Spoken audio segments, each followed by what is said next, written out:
You know, when I look at Jesus and you say, why Jesus? When I read the Bible, I saw this man who healed a woman on the Sabbath, even though he got him into trouble. I see a man that even though a woman was not allowed to sit at the feet of a rabbi like a disciple, he told Mary, you've chosen the good part. I see a man that when a woman was caught in adultery and she was to be stoned according to the law, he turned around to her accusers and said, let him who is without sin cast the first stone. I see that Jesus says that, when the men just wanted to give a divorce certificate for any old reason, could have even burnt the food. Jesus says, listen, you're safe for death or adultery. You can't just treat a woman that way. There has to be a real reason for you to divorce her. I see a defender of women, an uplifter of women, one who, when the Bible says that we are created equally in the sight and in the image of God, it truly is so that women have different roles, different identities, but in intrinsic value, we are created equal to men. And it's echoed in the New Testament when it says there's no longer Jew nor Greek, slave nor free, no longer male nor female. Ephesians 5, submit ye husbands and wives to one another unto God. So there's such equality for women in the eyes of Jesus. And one thing that was so difficult for me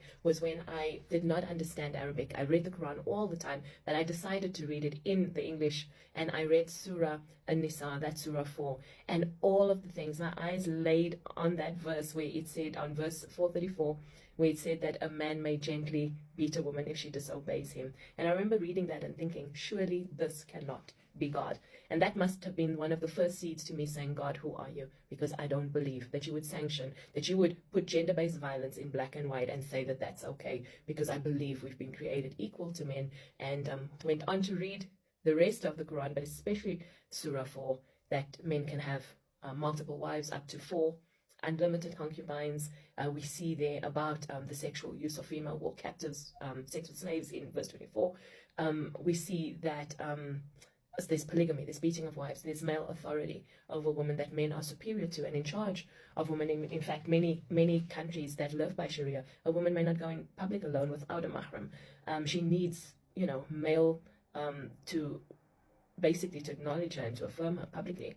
Unequal inheritance, the daughter doesn't receive as the son does. Unequal witness in court, woman's testimony doesn't hold the same value as a man's testimony. And then women's financial incompetence, that women are maybe too weak-minded to manage wealth, such as in verses 5 and 6. So that's just to skim the surface. And I know that there are many, as a Muslim woman, I lived what I considered was a very free and independent life.